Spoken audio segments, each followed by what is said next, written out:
두세 사람이 내 이름으로 모인 곳에는 나도 그들 중에 있느니라. 아멘. 약속하시고 지금 이 시간 우리 가운데 우리와 함께 우리 안에 거하시는 참 좋으신 예수 그리스도를 찬양합니다. 아멘. 오늘 날씨가 많이 풀리고 좋아지고 있습니다. 며칠 전 뉴스에 보니까 봄이 오고 있습니다 라는 뉴스를 하면서 올해 벚꽃이 언제 필지를 벌써 뉴스로 알려주고 있었습니다. 올해 뉴스에는 3월 20일 남해 제주도를 시작으로 해서 28일까지 서울까지 벚꽃이 필 예정으로 뉴스가 예고를 하였습니다. 그리고 코로나로 인해서 여행하지 못하던 사람들이 다시 여행을 하기 시작하게 되면서 가까운 동남아부터 많은 사람들이 여행을 다시 시작한다라는 뉴스가 있었습니다. 이렇게 여행을 하고 나면 사람들 마음에 여유가 생기고 그 나라와 문화를 보면서 사람의 세계관과 사고가 확장이 됩니다. 그래서 마음이 너그러워지는 경우들이 있기도 합니다. 그런데 전 세계에 아주 특별한 여행을 한 사람들의 모임이 있다고 합니다.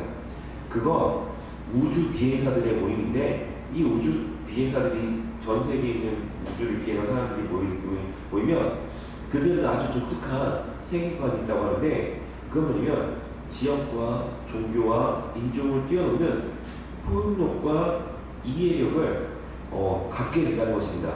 그럼 왜 그러냐고 이렇게 물어봤더니 우주에서 지구를 바라보면 사람이 안 보이잖아요.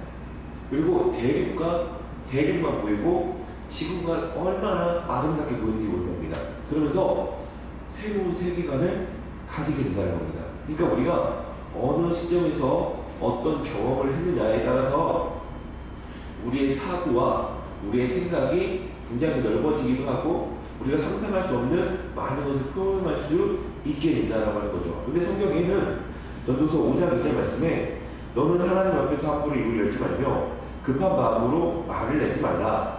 하나님은 하늘에 계시고 너는 땅에 있습니다. 그런즉 마땅히 말을 적게 할 것이라. 아멘. 하나님은 하늘에 계시고 우리는 땅에 있대요.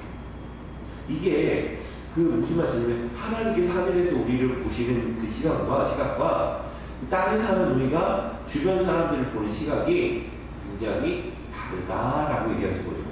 세상을 창조하시고 세상을 다시는 분신에 계획하신가 인도하심을 때로는 우리가 알지 못하고 있을 수 있습니다. 그래서 말을 잇대하며 함부로 입을 열지 말라라고 전도서에 이야기합니다.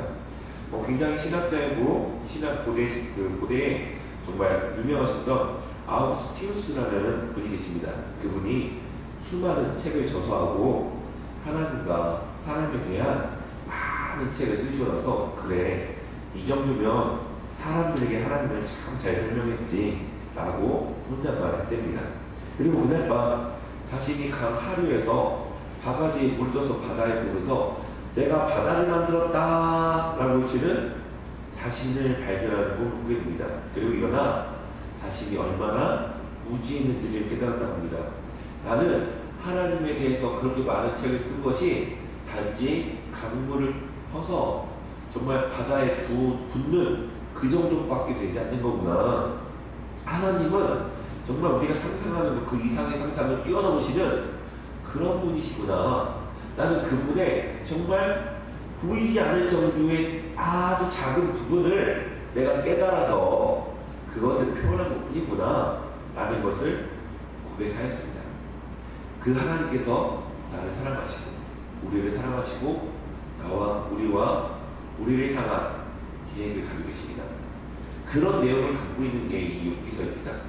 욥기서라면 사탄의 시험, 욥의 고난, 하나님께서 회복하신 그리고 기와로 몸을 긁는 그 욥의 모습, 친구들의 방문 그런 것들이 생각나지만 저희들이 생각할 때는 무고한 자의 고난으로 생각을 합니다. 이 욥이라는 죄 없는 무고한 자가 그 사탄의 시험을 그냥 당하게 되는, 그리고 마지막에 하나님께서 욥을 생각하시고 다시 회복시키시는 이야기가 이 욥기서라고 저희들이 알고 있습니다. 이 욥기는 이유를 알 수 없는 어려움을 당한 욥이 하나님을 의지하다가 다시 하나님의 복을 받는 그런 내용의 책이 아닙니다. 욥기는 기록 연대가 알려지지 않는 책일 뿐만 아니라 기록자가 누구인지 정확히 알 수도 없는 책입니다. 당시 구전으로 전해 내려오던 이야기를 기록한 책입니다. 욥의 어원은 아타드라는 의미로서 하나님은 어디 계시는가? 라는 의미를 가지고 있습니다. 욥기서에서 저희가 가장 잘 아는 이야기는 욥기서 5장 18절에서 20절 말씀입니다. 하나님은 아프게 하시다가 싸매시며 상하게 하시다가 그의 손을 고치시나니 6가지 환난에서 너를 구원하시며 7가지 환난에서 그 재앙이 내게 미치지 않게 하시며 기근 때의 죽음에서 전쟁 때의 칼의 위험에서 너를 구원하실 것이신즉 이라고 이야기를 하시는 이 본문의 말씀 속에서 이 욥기서의 주제야. 욥기서를 관통하는 이야기야 라고 이야기하지만 이 본문의 말씀은 욥을 비난하기 위한 이야기입니다. 네가 잘못한 게 없으면 하나님께서 너한테 그럴 수 있으시겠냐? 라고 하는 욥의 친구 엘리바스가 욥을 비난할 때 했던 말입니다. 그리고 저희가 잘 아는 이야기 욥기 8장 7절 말씀 내 시작은 미약하였으나 내 나중은 심히 창대하리라 라는 말씀도 그 친구 빌닷이 욥을 비난하기 위해서 한 말 중에 일부분입니다. 그런데 이 문맥의 이야기보다 이 한 줄에 저희들이 은혜를 받기도 합니다. 욥은 자신의 부당한 상황 앞에 순종적으로 받아들인 사람이 아닙니다. 하나님에게 부당함을 이야기합니다. 그러면서 자신이 태어나지 않았으면 좋았을 것이라고 이야기하고 자기 인생을 걸어서 생명을 저주하며 하나님 뒤먹었어요 라고 표현한 책이 욥기서입니다. 욥기의 시작은 욥기가 왜 시작했는지 설명하는 게 욥기서 1장 9절 말씀입니다. 사탄이 여호와께 대답하여 이르되 욥이 어찌 까닭없이 하나님을 경외하니까? 욥이 왜 까닭없이 하나님을 경외하니까? 사탄이 하나님에게 하는 말은 욥이 하나님을 경외한 것은 다 그럴 만한 이유가 있어요 라고 말을 합니다. 우리는 하나님을 믿으면 하나님이 우리에게 무엇이든지 잘해주셔야 한다라고 생각을 합니다.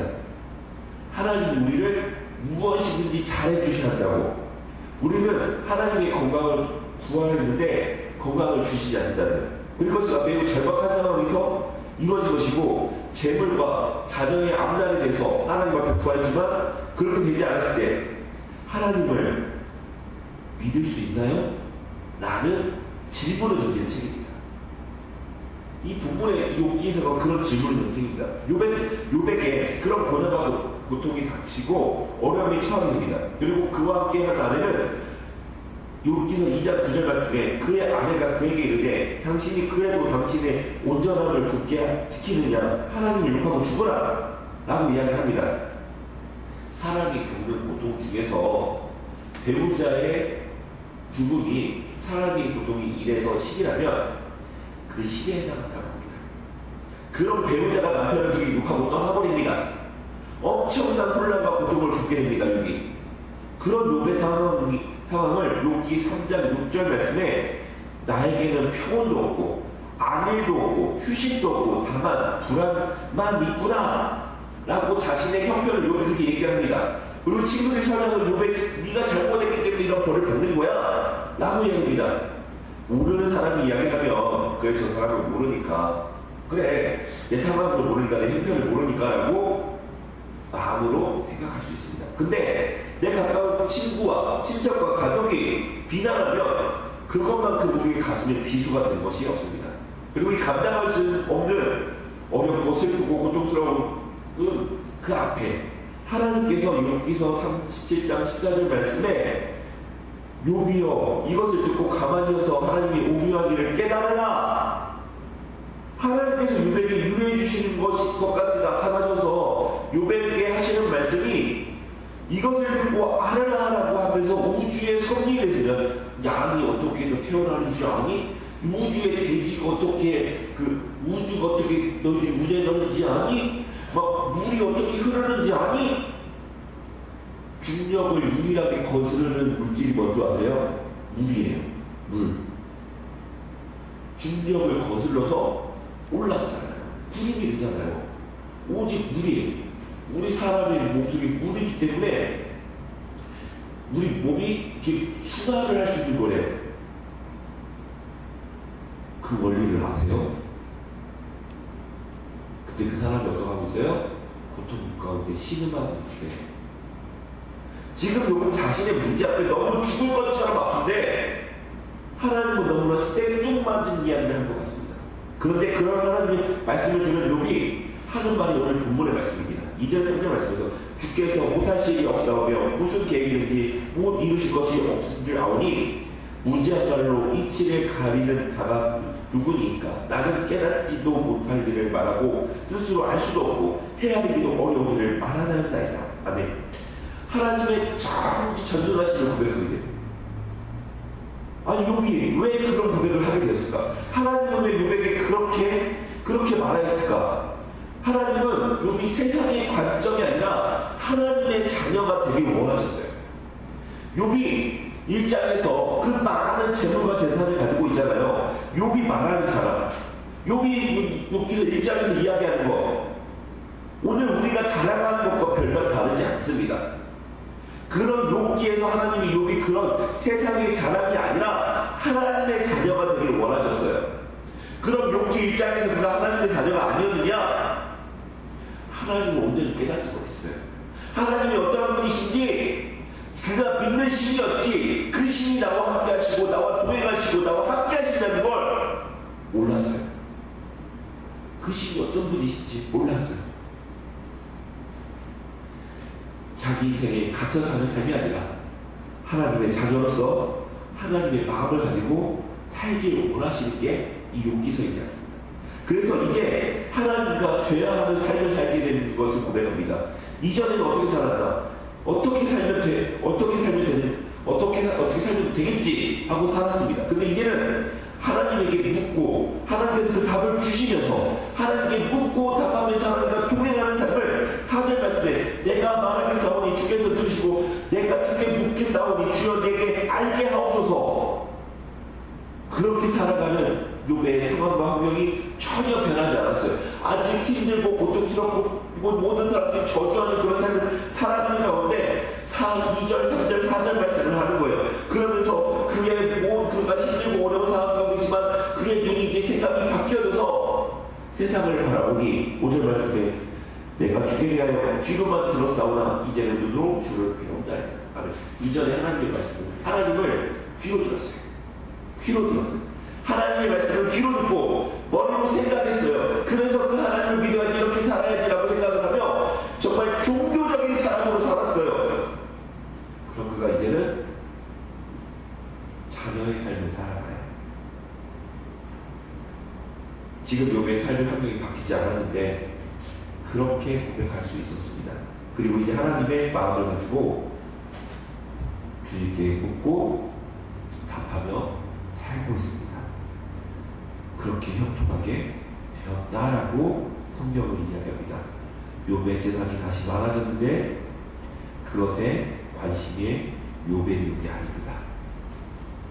하나님은 하나님의 자녀에게 관심을 가지십니다. 자녀들이 잘 살기를 원하십니다. 그런데 제일 중요한 것은 그 자녀가 하나님과 동행하기를 원하십니다. 욥기는 그런 이야기를 하고 있습니다. 하나님은 저희를 사랑하십니다. 그리고 내가 하나님의 자녀가 되길 원하십니다. 그리고 주님과 동행하길 바라십니다. 한 주도 주님의 자녀로서 주님과 동행하며 세상이 줄 수 없는 평안과 안식을 누리시는 저와 성도님 되시길 소망합니다. 우리 다 같이 기도하시겠습니다.